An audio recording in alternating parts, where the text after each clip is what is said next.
শুভ দুপুর বন্ধুরা, চলে এলাম দুপুরে। বুধবার, আজকে বুধবার দুপুরে চলে এলাম। আর কী রান্না করেছি তো তোমাদের দেখাই, আর সোনুগোপালকেও দেখাই। আর সোনুগোপালের কালকে ষষ্ঠীর ভিডিওটা পোস্ট করেছিলাম, তোমরা ওকে অনেক অনেক আশীর্বাদ করেছো, অনেক অনেক ভালোবাসা দিয়েছো। আর তোমাদের জন্য অনেক অনেক ভালোবাসা রইল বন্ধুরা। আমার সোনুগোপালকে তো এখন প্রত্যেকটা ভিডিওতেই প্রায় দেখাই। আর এই যে দেখো, এখন সে ঘুমাচ্ছে, ওই জন্য খাবারটা বেড়ে নিই। কী রান্না করেছি দেখিয়ে দিই। এখন তো ঘুমাচ্ছে, উঠে পড়বে কি জানি না, জেগেছিল। এই যে দেখো ঘুমাচ্ছে,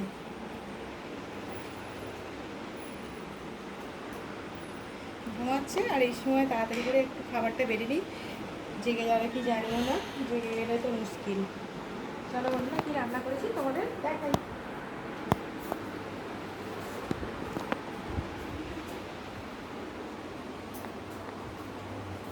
রান্নাও তো হয়ে গেছে, রান্নাইটা তোমাদের দেখাই। রান্না তো পুরোপুরি বানানো দেখাতে পারি না, কি রান্না করেছি সেটাই শুধু দেখিয়ে দিই।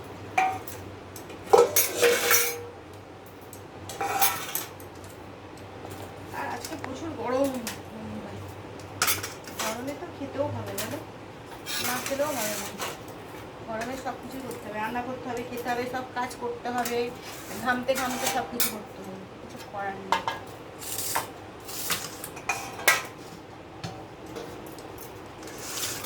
রান্নাগুলো সব মুখে রেখেছে, খাবারও বেড়ে ফেলি। দুটো প্রায় বাজে এখন। আলু সিদ্ধ দিয়েছি আজকে।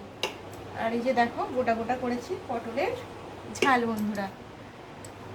আদা রসুন পেঁয়াজ টমেটো দিয়ে ঝাল করেছি পটলের, গোটা পটলের ঝাল করেছি। আর এই যে বললামই, আলু সিদ্ধ দিয়েছি, এখানে পেঁয়াজ ভাজা মাখাবো আলুর সাথে। ভাতটা একটু শক্ত শক্ত মতো হয়েছে। আর একটা পটল পাকা হয়ে গেছিলো, তো পাকা ছিল, কালো পটল ভাজার তেল কালো হয়ে যায়, কালো কালো হয়ে গেছে, কিন্তু ওই পটলটা ভেজে নিয়েছি। আর ডিম ভাজা করেছি, একটাই ডিম ভেজেছি।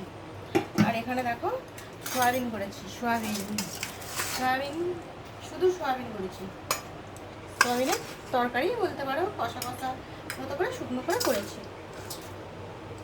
আজকে তরকারি করলাম না, এই যে মুসুর ডাল, প্রত্যেক দিনের মতো মুসুর ডাল করেছি, লেবু দিয়ে খাবো।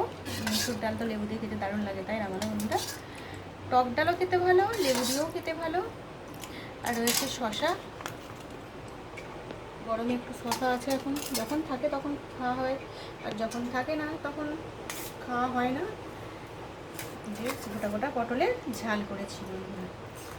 এরকম তরকারির থেকে এরকম ঝাল করলে কিন্তু খেতে ভালো লাগে। অনেক পটল নিয়ে এসেছিলো, পটল কতগুলো পটল এখন নষ্ট হয়ে গেছে। বৃষ্টি হলে পটল নিয়ে এসে রেখে দিলে না, একদিন দুদিন থাকলেই এরকম ভেবনো হয়ে নষ্ট হয়ে যায়। আর এই যে দেখো, এখানে আলু মাখাচ্ছি, আলুটা পেঁয়াজ দিয়ে মাখাবো বন্ধুরা। পেঁয়াজ ভাজা দিয়ে আলু মাখা খেতে দারুণ লাগে, তাই না বলো বন্ধুরা? তোমাদের কি সব বন্ধুরা খাওয়া দাওয়া হয়ে গেছে, না খাওয়া দাওয়া এখনো বাকি আছে? অনেক বন্ধুদের খাওয়া হয়ে গেছে, অনেক বন্ধুদের বাকি আছে আমার মতো। একটু সর্ষের তেল দিয়ে দিই, সর্ষের তেল, পেঁয়াজ, আলু, একটু লঙ্কা ভেজে মাখালে ভালো হতো, কিন্তু আমার মেয়ে তো লঙ্কা খাবে না ঝাল, ওই জন্য এরকম করেই লঙ্কা ছাড়াই মাখাচ্ছি।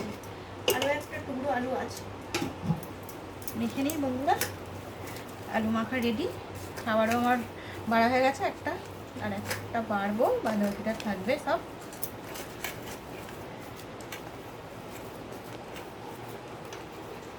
প্রত্যেক দিন কি রান্না করবো চিন্তা করে করে রান্না করাও হয়ে যায়, রান্না করে 10 মিনিটে খাওয়াও হয়ে যায়, যে মাখা হয়ে গেল বন্ধুরা আলু। আজকে আমার এটাই খাবার, আর কিছু বানানো হয়নি। আবারও নতুন ভিডিও চলে আসবো তোমাদের কাছে। আজকের মতো বন্ধুরা এটুকুই। আবারও কি রান্না করেছি পরের ভিডিওতে তোমাদের দেখাবো। আজকের মতো রাখলাম বন্ধুরা, টাটা।